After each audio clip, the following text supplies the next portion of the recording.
Bom dia, a paz do Senhor Jesus Cristo. Você está ouvindo o Pão Diário. Hoje é dia 21 de fevereiro. A leitura de hoje é Êxodo 4, Lucas 7, Jó 21 e 1 Coríntios 8.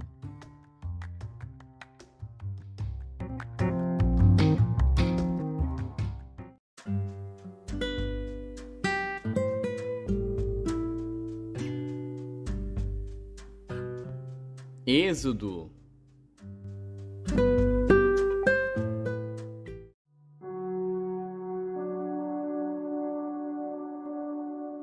Êxodo, capítulo 4. Então respondeu Moisés e disse: Mas eis que não me crerão, nem ouvirão a minha voz, porque dirão: O Senhor não te apareceu. E o Senhor disse-lhe: Que é isso na tua mão? E ele disse: Uma vara. E ele disse: Lança-a na terra. Ele a lançou na terra, e tornou-se em cobra, e Moisés fugia dela. Então disse o Senhor a Moisés: Estende a tua mão, e pega-lhe pela cauda. E estendeu sua mão, e pegou-lhe pela cauda, e tornou-se em vara na sua mão. Para que creiam que te apareceu o Senhor Deus de seus pais, o Deus de Abraão, o Deus de Isaque e o Deus de Jacó. E disse-lhe mais o Senhor: Põe agora a tua mão no teu seio. E tirando-a, eis que a sua mão estava leprosa, branca como a neve. E disse: Torna a pôr a tua mão no teu seio. E tornou a colocar sua mão no seu seio. Depois tirou-a do seu seio, e eis que se tornara como a sua carne. E acontecerá que, se eles não te crerem, nem ouvirem a voz do primeiro sinal, crerão à voz do derradeiro sinal. E se acontecer que ainda não creiam a estes dois sinais, nem ouvirem a tua voz, tomarás das águas do rio e as derramarás na terra seca, e as águas que tomarás do rio tornar-se-ão em sangue sobre a terra seca. Então disse Moisés ao Senhor: Ah, meu Senhor, eu não sou homem eloquente, nem de ontem, nem de anteontem, nem ainda desde que tens falado ao teu servo, porque sou pesado de boca e pesado de língua. E disse-lhe o Senhor: Quem fez a boca do homem? Ou quem fez o mudo, ou o surdo, ou o que vê, ou o cego? Não sou eu, o Senhor? Vai, pois, agora, e eu serei com a tua boca, e te ensinarei o que hás de falar. Ele, porém, disse: Ah, meu Senhor, envia pela mão daquele a quem tu hás de enviar. Então se acendeu a ira do Senhor contra Moisés e disse: Não é Arão, o levita, teu irmão? Eu sei que ele falará muito bem. E eis que ele também sai ao teu encontro, e vendo-te, se alegrará em seu coração. E tu lhe falarás, e porás as palavras na sua boca, e eu serei com a tua boca e com a dele, ensinando-vos o que haveis de fazer. E ele falará por ti ao povo, e acontecerá que ele te será por boca, e tu lhe serás por Deus. Toma, pois, esta vara na tua mão, com que farás os sinais. Então foi Moisés, e voltou para Jetro, seu sogro, e disse-lhe: Eu irei agora, e tornarei a meus irmãos que estão no Egito, para ver se ainda vivem. Disse, pois, Jetro a Moisés: Vá em paz.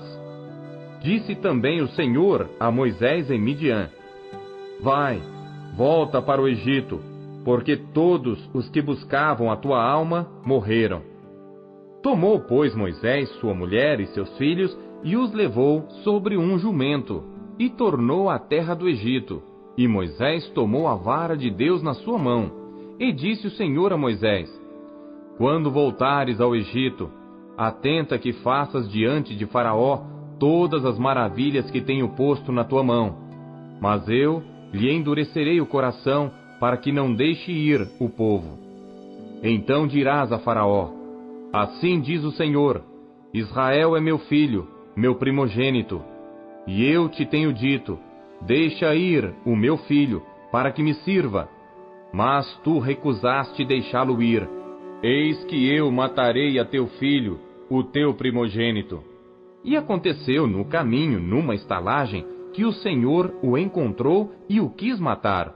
Então Zípora tomou uma pedra aguda e circuncidou o prepúcio de seu filho e lançou-o a seus pés e disse: Certamente me és um esposo sanguinário.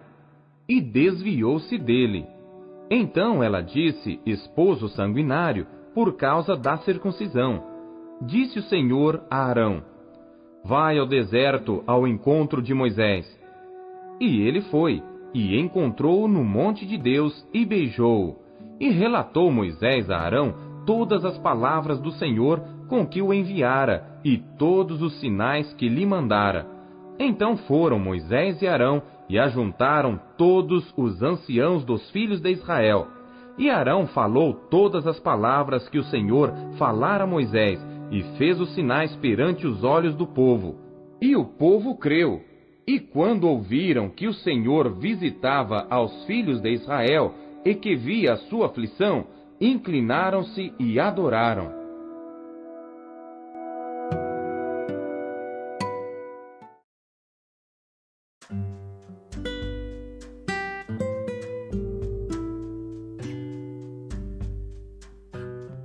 Lucas.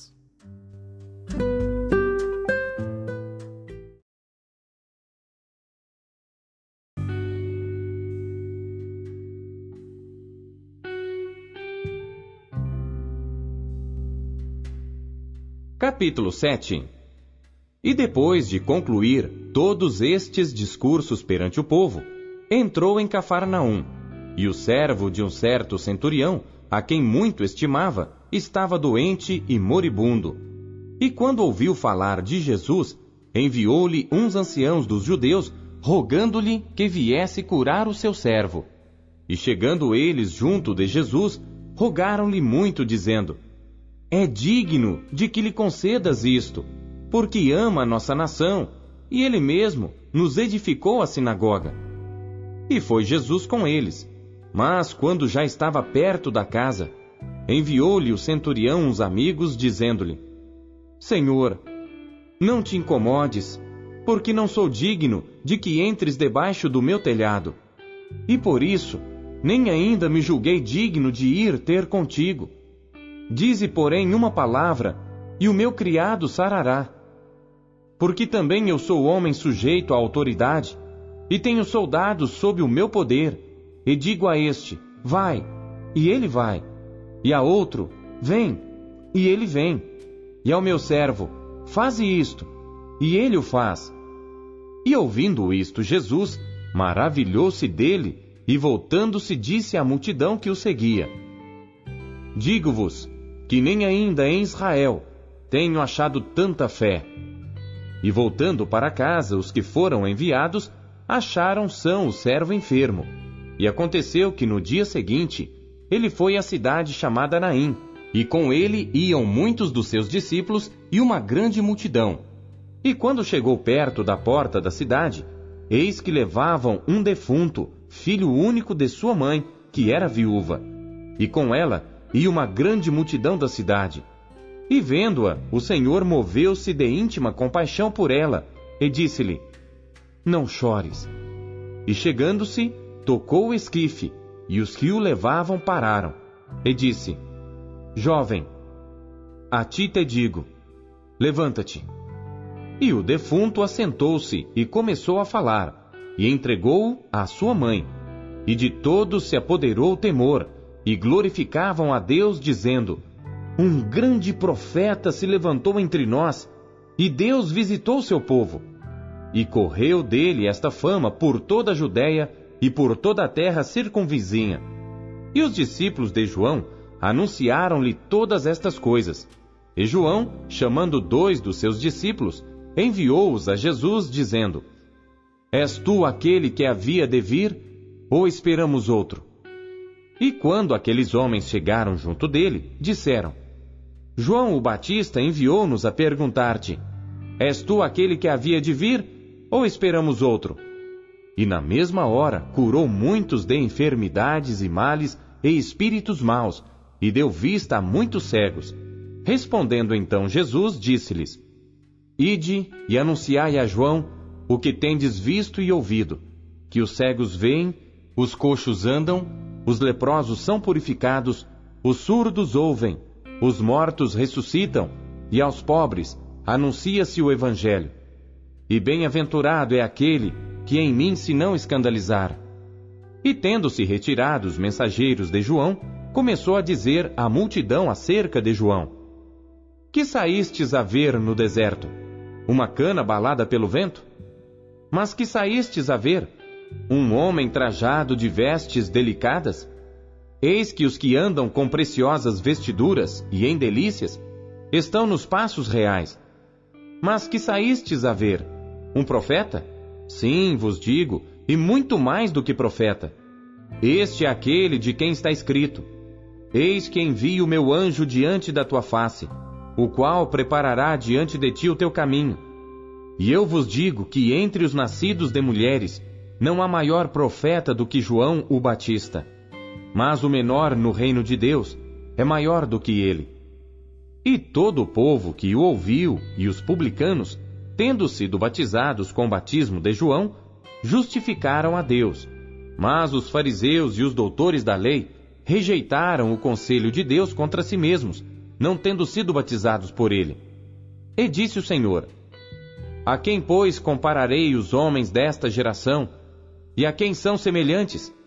São semelhantes aos meninos que, assentados nas praças, clamam uns aos outros e dizem: Tocamo-vos flauta e não dançastes, cantamo-vos lamentações e não chorastes.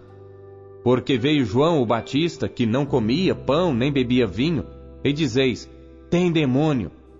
Veio o Filho do Homem, que come e bebe, e dizeis: Eis aí um homem comilão e bebedor de vinho, amigo dos publicanos e pecadores. Mas a sabedoria é justificada por todos os seus filhos.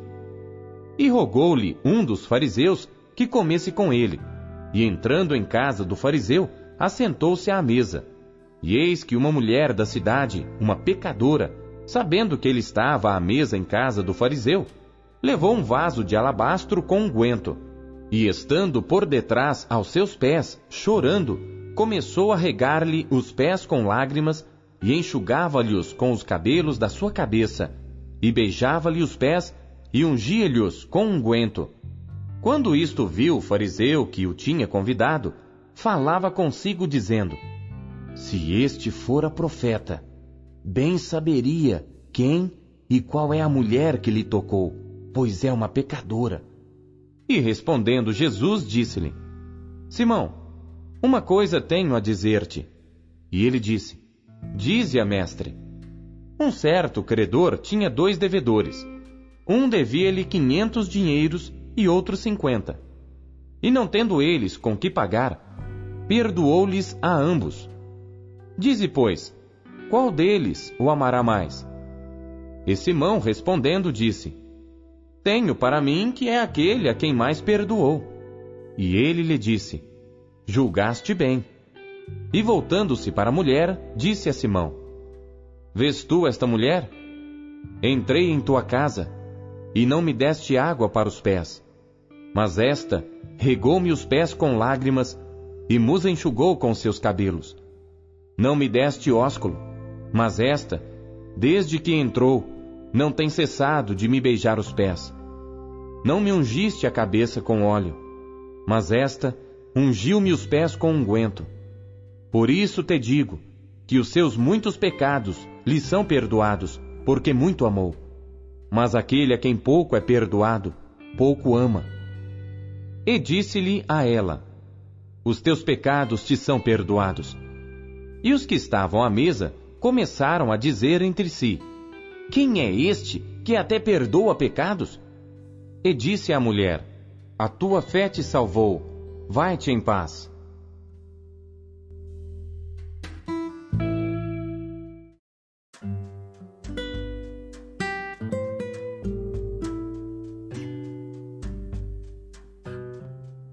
Jó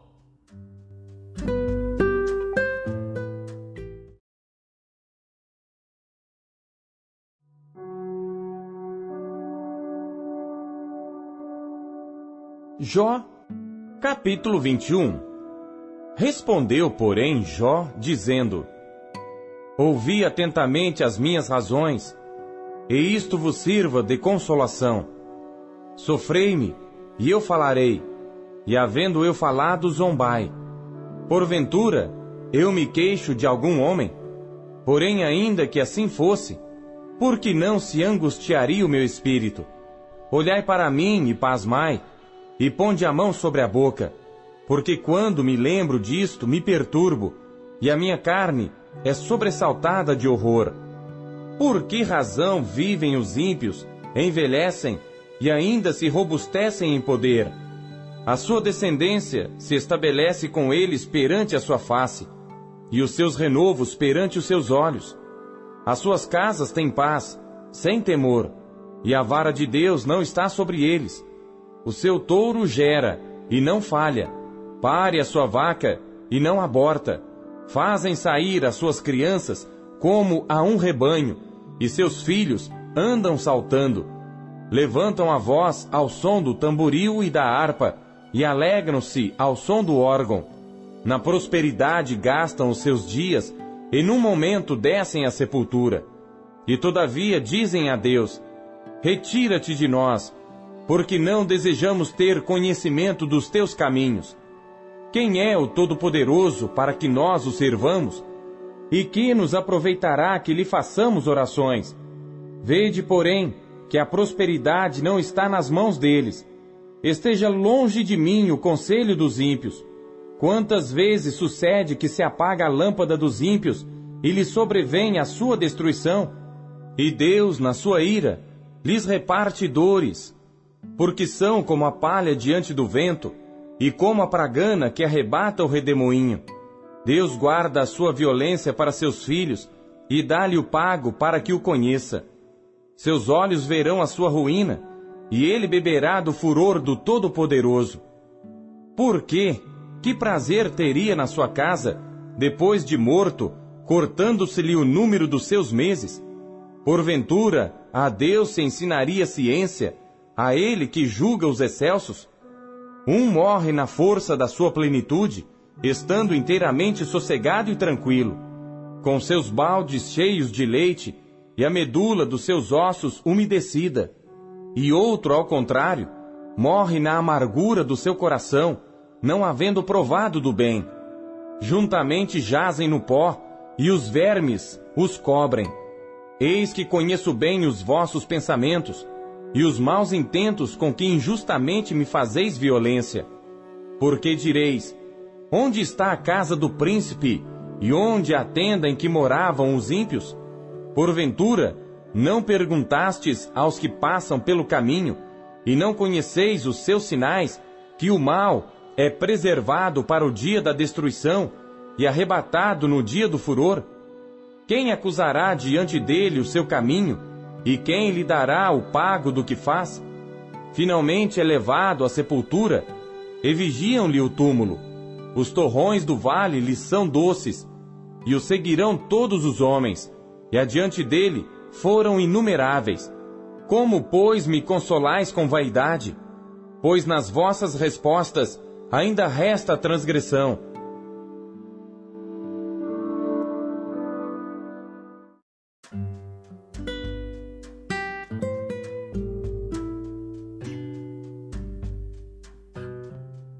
Primeiro Coríntios.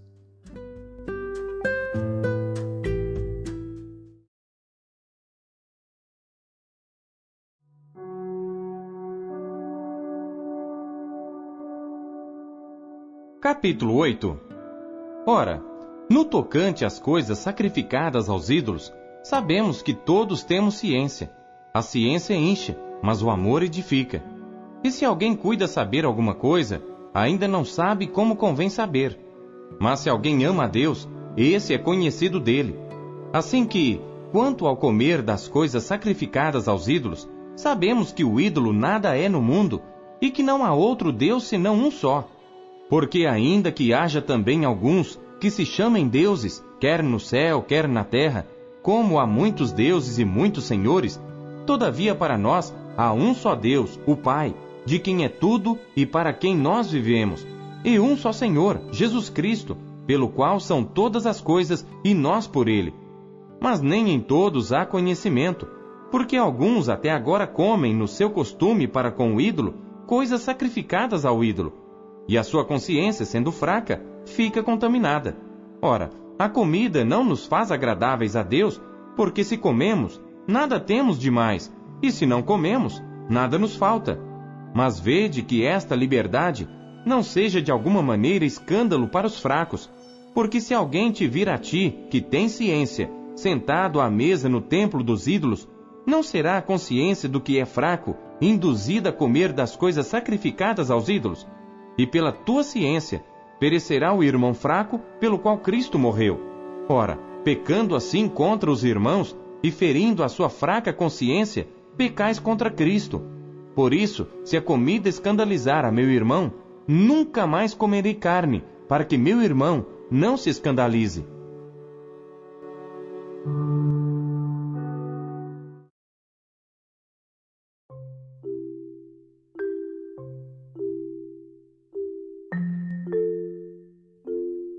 A palavra de Deus nos encoraja, corrige e orienta.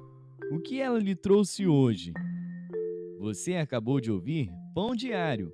O Pão Diário é um oferecimento da Sociedade Bíblica Trinitariana do Brasil, na voz do pastor Paulo Castelã.